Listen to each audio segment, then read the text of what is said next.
ఆంధ్రప్రదేశ్లో పెను సంస్కరణలతో పెను సవాళ్లతో కూటమి అధికారంలోకి అయితే వచ్చింది. ప్రజలిచ్చిన తీర్ప భగవంతుడి తీర్ప అన్నది పక్కన పెడితే అల్టిమేట్గా ఒక డెమోక్రసీలో ప్రజలిచ్చిన తీర్పుకు అల్టిమేట్గా గౌరవం అనేది ఉంటుంది. భారీ స్థాయిలో జగన్ను ఢీకొట్టి వైఎస్ఆర్సీపీ పార్టీని పూర్తిగా చితక్కొట్టే ఫలితాలు వాళ్లకు కైవసం చేస్తూ కూటమి చీలుస్తూ అధికారంలోకి వచ్చింది. ఇది వాస్తవం. కానీ ఇక్కడే అసలు సమస్య మొదలైంది. కూటమి అధికారంలోకి వస్తామని కూడా కూటమి నేతలు భావించి ఉన్నారా? ఎస్, కూటమి నేతలు అసలు భావించి ఉంటే గనక వాళ్ళు ఇచ్చే హామీలు ఒక్కసారైనా వాళ్ళు వెనక్కు తిరిగి ఆలోచించుకున్నారా అనే సందేహాలు కూడా సామాన్యుడి మెదులుతున్న ప్రశ్నలు. ఎందుకు ఈ మాట చెప్పాల్సిన పరిస్థితి వస్తుందంటే, ఆంధ్రప్రదేశ్ మాజీ ముఖ్యమంత్రి వైఎస్ జగన్మోహన్ రెడ్డి గారు తాను అధికారంలోకి వచ్చిన 2019 సమయంలో వాలంటీర్ వ్యవస్థను తీసుకురావడం అయితేనేమి, ప్రతి ఇంటికి డోర్ డెలివరీ ద్వారా పథకాలను నేరుగా ఇంటి వద్దకు చేర్చడంలో ఈ వ్యవస్థను తాను ఉపయోగించిన విధానం దేశం మొత్తం చప్పట్లు కొట్టింది. అంతెందుకు, దేశవ్యాప్తంగా నరేంద్ర మోదీ సర్కార్ కూడా ఈ వాలంటీర్ వ్యవస్థ చాలా అద్భుతంగా ఆంధ్రప్రదేశ్ రాష్ట్రంలో ఉందని, దేశవ్యాప్తంగా అన్ని ఇతర రాష్ట్రాల్లో సైతం దీన్ని ఇంప్లిమెంట్ చేస్తే ఎలా ఉంటుందనే దానిపై కూడా ఇతర రాష్ట్రాలు కూడా ఫోకస్ పెట్టాయి. తెలంగాణ రాష్ట్రంలో రేవంత్ రెడ్డి గారి సర్కార్ కూడా వాలంటీర్ వ్యవస్థపై అవగాహన తెచ్చుకుంటున్నారు. వీలైతే వాళ్ళు కూడా ఒక వ్యవస్థను అలాంటిది నెలకొల్పి నేరుగా ప్రజలకు డోర్ డెలివరీ సర్వీసెస్ ఇచ్చే పరిస్థితి కూడా అక్కడ ఆలోచిస్తున్నారు. చాలా రాష్ట్రాల్లో ఈ పద్ధతి బాగుంది, జగన్ గారు బాగా తెచ్చారు అని ప్రశంసలు కూడా దేశవ్యాప్తంగా అందాయి. అయితే చంద్రబాబు నాయుడు గారు కూటమికి సంబంధించిన హామీల్లో భాగంగా వాలంటీర్ వ్యవస్థను పక్కన పెట్టాము, ఖచ్చితంగా వాలంటీర్లను కూడా ఇలాగే కొనసాగిస్తాము, ఎలాగా జగన్మోహన్ రెడ్డి గారు అయితే ఎలా కొనసాగించారో ఇంటికి వెళ్ళి తలుపు తట్టి పెన్షన్ చేతిలో పెట్టే కార్యక్రమానికి శ్రీకారం చుడతాము అని కూడా కూటమి సంబంధించిన అధినేత చంద్రబాబు నాయుడు గారు మొదట్లో చెప్పారు. 2,67,000 మంది మొత్తం వాలంటీర్ వ్యవస్థలో మొత్తం సభ్యులు ఉన్నారు. వీళ్లకు వేతనం 5,000 రూపాయలు గత మాజీ ముఖ్యమంత్రి జగన్మోహన్ రెడ్డి గారు వైఎస్ఆర్సీపీ పార్టీ ఇవ్వడం జరిగింది.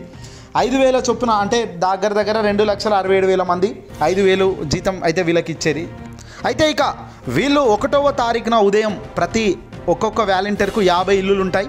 ఆ 50 ఇల్లులకు తాను వెళ్ళి పెన్షన్స్ అందజేయడం అయితే జరుగుతుంది.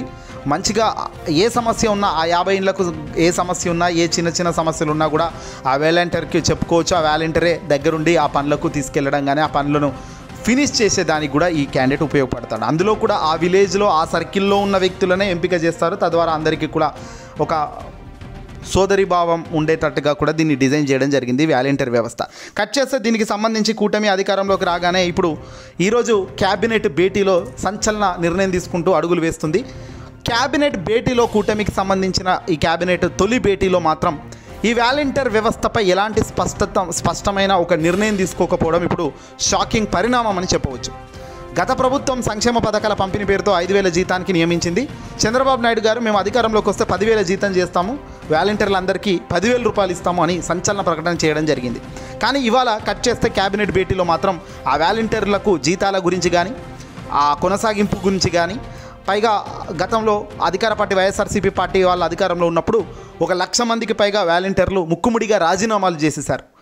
పథకాలు ఇంటికి తీసుకోకపోకుండా కోర్టుల ద్వారా అడ్డుకుంటున్న సమయంలో జగన్మోహన్ రెడ్డి గారు వాలంటీర్లను రాజీనామా చేయండి, ఖచ్చితంగా మళ్ళీ మేము అధికారంలో రాగానే నియమించుకుంటాము గొప్పగా అని తాను చెప్పడంతో వాళ్ళంతా రాజీనామాలు చేశారు. మరి వాళ్ళ జీవితాలు ఏంటి, వాళ్ళ పరిస్థితి ఏంటి అని కూడా ఓవైపున వాళ్ళు గందరగోళ పరిస్థితుల్లో వాళ్ళు ఉన్నారు. ఈరోజు కూటమి క్యాబినెట్ ప్రభుత్వంలో తొలి క్యాబినెట్ భేటీలో మాత్రం ఎలాంటి స్పష్టత ఇవ్వలేదు. అయితే దీనికి మరి ఎలాంటి నిర్ణయం తీసుకుంటుంది? ఇప్పుడు రేపు రాబోయే 6 రోజుల్లో వారం రోజుల్లో 1వ తారీఖు వస్తుంది, పెన్షన్లు ఇవ్వాలి. మరి ఎలా ఇస్తారు ఈ పెన్షన్లు అంటే, సచివాలయ సిబ్బంది ద్వారా ప్రతి నెల పెన్షన్లు ఇప్పిస్తాము అంటూ ప్రభుత్వం వెల్లడిస్తుంది. తద్వారా వాలంటీర్ల పెన్షన్ పంపిణీక విముక్తి కల్పించినట్లేనా? గతంలో వైసీపీ ప్రభుత్వం 5 ఏళ్ల పాటు పెన్షన్ పంపిణీ చేసిన వాలంటీర్లను కూటమి ప్రభుత్వం పూర్తిగా తీసి పక్కన పారేసిందా అంటే ఖచ్చితంగా ఏంటి అనేది మాత్రం ఇంకా ఒక ప్రశ్నార్థకమే. సచివాలయ సిబ్బంది నేరుగా ఇంటికి వెళ్ళి వాళ్ళకు పెన్షన్లు అందజేస్తారు. ఎవరు అవ్వాతాతలు ఎవరు కూడా బ్యాంకులోకి పోయే పరిస్థితి అయితే ఉండదు. కానీ ఈ వాలంటీర్ వ్యవస్థపై అయితే మాత్రం ఎలాంటి స్పందన ఈ కూటమి క్యాబినెట్ నుంచి అయితే రావడం లేదు.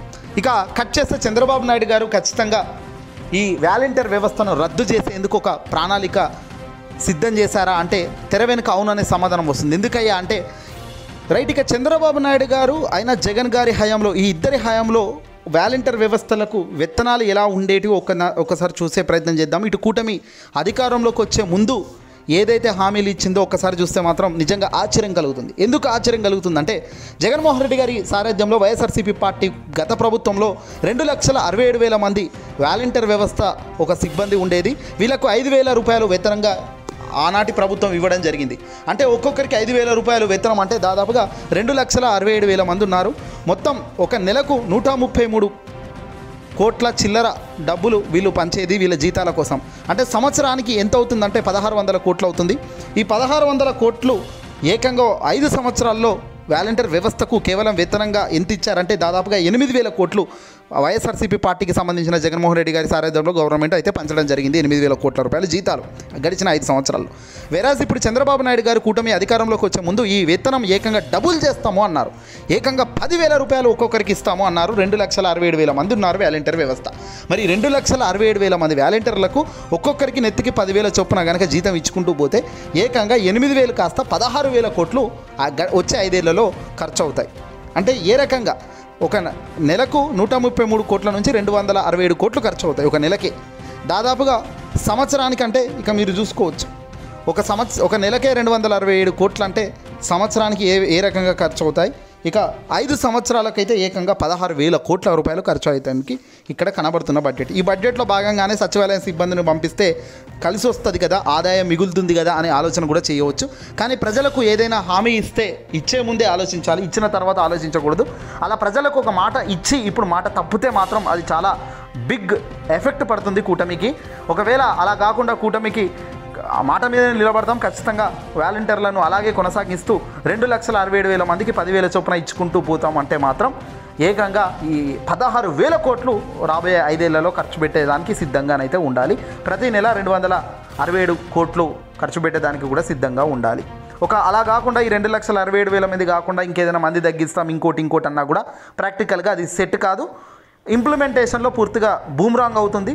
టైం టు టైం ఇంటికి వెళ్ళి డెలివరీ చేసే విధానంలో పూర్తిగా సమయానికి డబ్బులు అందవు. అప్పుడు సమయానికి డబ్బులు అందకపోయినప్పటికీ వాళ్ళు అయ్యో మాకు డబ్బులు వస్తలేవు అని వాళ్ళు బయటికి వచ్చినా కూడా అది కూటమికే నెగిటివ్ ఇంపాక్ట్ క్రియేట్ చేస్తుంది.